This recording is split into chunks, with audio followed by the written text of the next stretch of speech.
पहले से ही अग्निवीरों को सीधी भर्ती का ग्रुप सी पदों पर 5%, पुलिस विभाग में कांस्टेबल पदों पर 20%, फॉरेस्ट गार्ड, जेल वार्डन व माइनिंग गार्ड के पदों में 20% का आरक्षण। यह निर्णय प्रधानमंत्री आवास योजना शहरी 2.0 के तहत पंजीकृत आर्थिक रूप से कमजोर वर्ग और लाभार्थियों के लिए 60 वर्ग मीटर तक के पात्र आवासीय इकाइयों पर यह लागू होगा। पात्र आवासीय इकाइयों के लिए कन्वेंस डीड पर प्रति दस्तावेज 500 रुपये शुल्क लिया जाएगा और इसके अतिरिक्त स्टाम्प ड्यूटी भी 500 रुपये प्रति दस्तावेज की गई है। ये पीएम आवास योजना के लिए उसके अंदर ये किया गया है।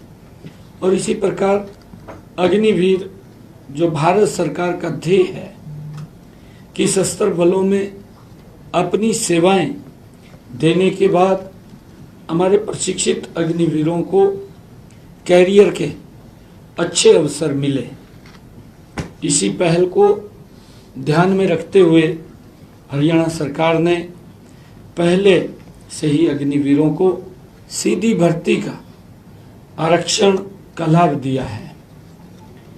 आज मंत्रिमंडल ने इंडियन रिजर्व बटालियन IRB और state disaster response force SDRF, fire operator सह ड्राइवर और वाइल्ड लाइफ गार्डों के पदों पर हरियाणा राज्य के निवासी अग्निवीरों को 20% हॉरिजेंटल आरक्षण प्रदान करने की भी प्रस्ताव मंजूरी दी है, क्योंकि छूट गए थे पीछे, इनको भी उसमें कवर कर लिया है।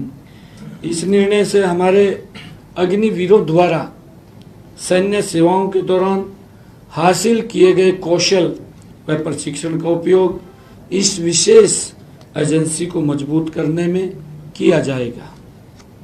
राज्य सरकार ने पहले ही ग्रुप बी पदों पर 1%, ग्रुप सी पदों पर 5%, पुलिस विभाग में कांस्टेबल पदों पर 20%, फॉरेस्ट गार्ड, जेल वार्डन व माइनिंग गार्ड के पदों में 20% का आरक्षण वो पहले दिया हुआ है।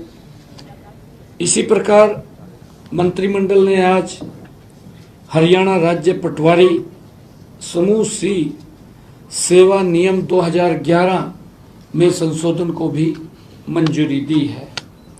संशोधित नियम 1 जनवरी 2025 से लागू हो जाएंगे। नए नियुक्त पटवारियों के लिए अनिवार्य प्रशिक्षण अवधि 1.5 वर्ष से घटाकर 1 वर्ष किया गया है। पटवार स्कूल में 6 महीने का संस्थागत प्रशिक्षण और उसके बाद 6 महीने का फील्ड प्रशिक्षण शामिल होगा। इसके साथ ही मंत्रिमंडल ने नए नियुक्त पटवारियों की सेवा शर्तों में महत्वपूर्ण सुधार को भी मंजूरी दी है।